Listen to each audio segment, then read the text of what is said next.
The time has come. Believe me, I've heard you. It's probably the most requested video on the channel. We're going to compare the Canon SELPHY C1-300 versus the Liene M200.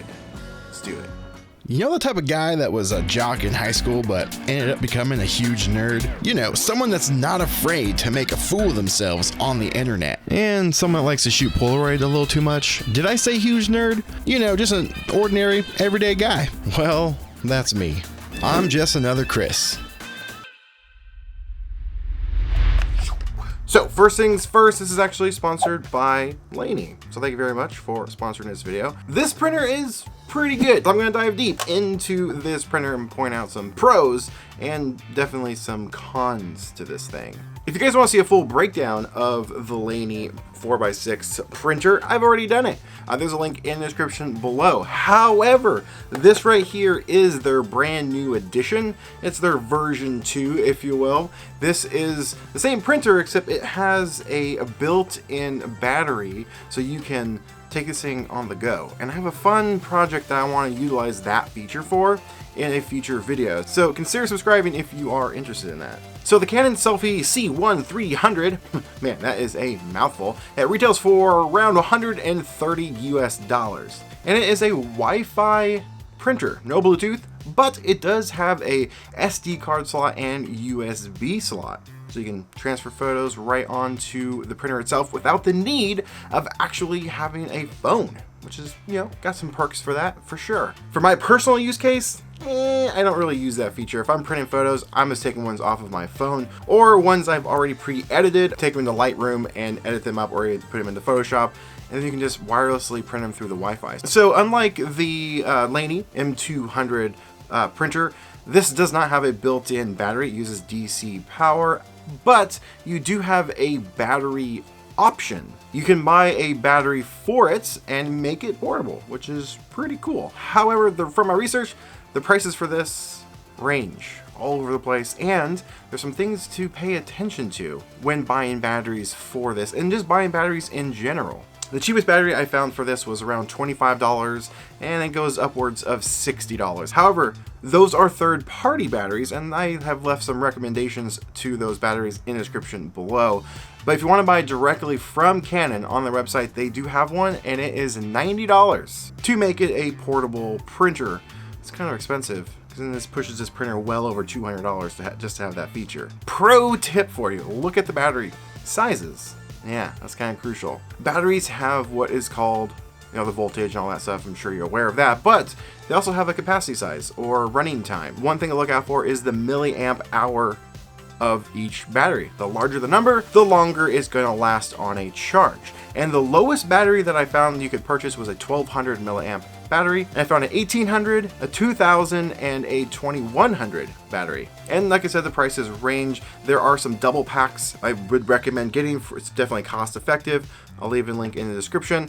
The one I could not find the milliwatt hour for the battery was the Canon one itself. The one on the website does not list what size the battery is. So if you want to go that route and spend the 90 bucks, let me know what size that battery is, because I am very, very curious.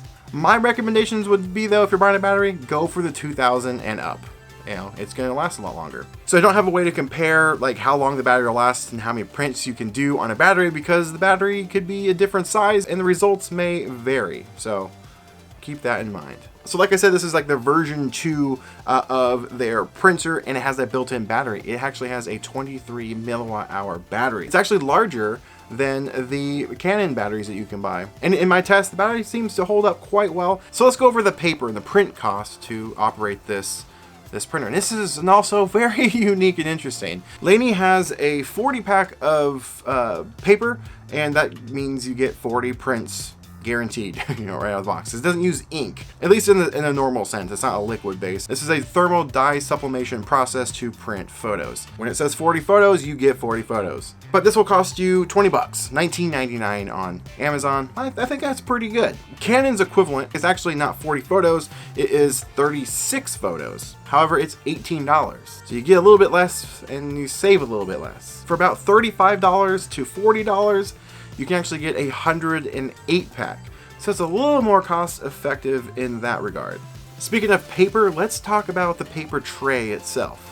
If you guys seen my last videos on these type of printers, you know there's something I've pointed out on all of them. For example, here is Liene's. Look how nice, compact, and sealed it is. Hair, dust is the enemy when it comes to thermal dye sublimation printers. You don't want that. Here's Canon's. It's mostly sealed, but not entirely. And on the back, there's a big seam right at the top. Dust and hair and junk can get inside there very, very easily, and it already has. But this also acts as a tray for storing the photos after they print, so you can stack them up as they go. Since it has a portable feature, or option I should say, the tray doesn't have anywhere to go. It is separate, so you're gonna be throwing this in your bag. Your bag's gonna be dirty in there. It's gonna have dust and grime. It's gonna be jostling and moving around. Stuff's going to get inside of this thing, and I don't like that at all. All these printers tend to have this issue or fault, yet Liene's, they've got on lockdown. Look at that thing. Literally magnets holding it together when you're not using it. It looks cooler too, as I say, and every time I mention this, looks like an Xbox. It's pretty sweet. Liene is still the winner when it comes to this tray. They've got it locked down really, really nice, keeping that dust and hair out of the thing. Speaking of paper, printers come with some sample photos that you can get going right out of the box. As you guys know already from the previous review of the Liene, they come with 20 photos right out of the box. Highest around on the other comparisons that I did versus HP and Kodak. Those actually came with 10 photos. Canon, on the other hand, decided to go a different direction and only offer you 5 photos. 5. Oh, come on guys. 5, really? But hey, I guess it's something to get you started. Now, the app for this thing was tricky. Why can't it be so simple? All the other ones have been very difficult to use, to be honest, except for Liene's. But once I kind of figured out the app for the Canon, it's pretty good. Hey, Paco. You want to say hello to the fine people? Say hi, Paco. That's the internet. Say hello. Don't be shy. This is Paco the Taco.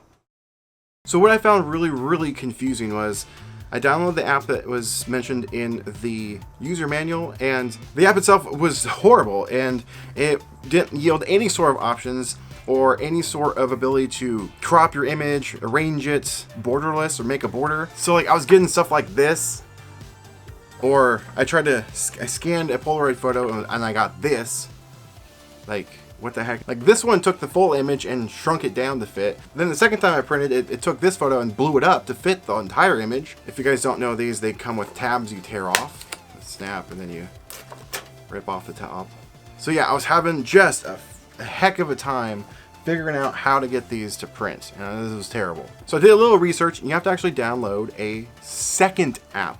So you use 2 apps to operate this printer from your phone. The second app actually has all the features. You can create some interesting things with it. Like photo collages, you can stack them multiple images onto one print, which is pretty cool. That way you can like cut them out later if you want. And within that second app, you can actually get the pictures to have a border or no border, full scale. It didn't have any problems. Once I figured out that that uses a second app. Oh, and here's a hair that was got in there, and it ruins the image. The app is also ridiculously slow. So to access the photos, it opens up the menu and it has all your folders that you've created, minus your favorites. The stock one that comes with your iPhone, where you can favorite photos and put them all into one little folder, doesn't show up at all, which is frustrating because if you click on all photos or any of the other folders, I timed it. It took over a minute to open some of these folders, and once they open, you start to scroll, but it doesn't load all the images, right? So it has to try and load them as you're scrolling, and it's glitchy, slow. I mean, just to go like 6 or 7 photos down the line, it was so buggy and so frustrating, I gave up and just printed some of the ones right at the top of my camera roll. But once I got to some photos, the print quality of this thing is absolutely stellar. And honestly, between all the printers I've done so far, this and the Liene are my favorites. How about we compare the 2 printers and their print qualities versus each other and see which one comes out on top? I'd be very curious. So what I'm going to do is print the same photo twice and compare them together. All right, first one up is of this motel sign, and at first glance they look identical. The one from the Canon one, though, I will say is a little more saturated with blue tones than the Liene one. However, the Liene one looks like it does on my phone, but this one looks a little bit more pleasing. You look closer at the top of the image on the Canon one, and it has some artifacting and some imperfections of the print itself. And if you look at the Liene one, there's no imperfections whatsoever from the process of printing, that is. If you look at the Liene one, though, very closely, look at the strut or the beam, whatever you want to call it. It has a little bit of artifacting going on, and the Canon one does not have that. And I believe this is just how it compresses or converts the image for printing. So it slightly alters it a little bit. I mean, both alter them, obviously, because this one's a little bit more blue. Next up is this one of me and my sister at a Halloween party. You may recognize these photos from the previous video that I did comparing the 3 printers. Leave the link in the description for you. But here is where I think the Canon one falls apart slightly. I'm noticing it kind of has sometimes, not always, not in every picture, slight problems with darker images that has color in them. And this one is probably the best result that I've gotten in that situation. And what I'm talking about is this one right here, though. You can't even see the top one, like, hardly at all. You should see what the real picture looks like. And I'll put it next to the real, photo. And so yeah, it didn't do such a great job. But comparing the two of these, Lanie's actually shows a little bit of grain in the darker areas. Lanie's is true to my phone and what the photo actually looks like. Like, this is exactly what it looks like. It's a grainy image. Honestly, Liene did an excellent job. Canon one, though, actually did a good job too. It did some color correcting and it did some smoothing of the image, though, which can be a plus and minus. You don't see a lot of the grain as much, and it did darken the image overall. Last photo I want to compare, and it is of this night shot, and here is a great example of hair. See this at the bottom there? That is because a hair got inside of there during the printing. And yeah, so that sucks. But comparing the two side by side, ignoring that, there is differences. The color is slightly different, like the yellow of that concrete, slightly different. It's not as saturated on the Liene one. They're different and they're so similar at the same time. The Canon one did darken the image, so like in the top part of the shadows and the darker areas, it looks more pleasing than the one that Liene did. But Liene is how it looks on my phone. The other thing I want to point out during the printing process, like I added borders to some of these, but if you are OCD, I'm not OCD, but I kind of slightly am at times, you won't get a perfect border. And I would assume that being on all printers like of this class, that is, because the paper is just in the tray and it has wiggle room, so the photos aren't going to be perfectly lined up in the tray every single time. But once that grabs it, I don't know if like it can shift, because these borders do not line up. Like, they are offset and not centered, so in my opinion it takes away from having a border on your picture, and every one of them is like that. They're different on each one, so that's just something to point out. The cool thing about this printer is you don't have to have a phone, but it has buttons on the top. You can go work through menus and print your photos directly off of cards. So for example, it'd be pretty cool if you're at like an event, you can just have just your camera and that's it. You'd be snapping photos, pull the SD card and print them right on the spot. That is a really neat feature that you can have. You don't have to mess around with a phone. The Liene one, you do have to use a phone or a computer. It does plug into a computer and you can print photos that way as well, and it's Wi-Fi and everything. So which one is better? That's really what it comes down to. There is a lot of factors here to be taken into consideration. If you're looking for something portable right out of the box, boom, point to Liene, go there. Print quality, honestly, it's a tie. I'm giving them a tie. Both of them are solid printers. Best two printers that I have used, and I've used a few of them, definitely worth it. Both of them have the best quality that I've seen for 4x6 printers of this class and size and process, because remember, it's not ink, it's thermal dye sublimation. But if you're looking for a lot more options and flexibility, maybe the Canon one is right for you. So it really comes down to your preference. I would like to know which one is best for you, or which one do you have and which one do you prefer? Maybe do you prefer one I'm not talking about yet? Let me know. Let's chat. Oh, if you guys want to dive even deeper into this world of instant photography, fun hacks, and random cool things, and get something shipped to your door monthly, consider becoming a Print Club member. Link is in the description. That's all I got for you for today. Thank you so much again to Liene for sponsoring this video. I'll see you guys in the next video. Now, get out there, make some art.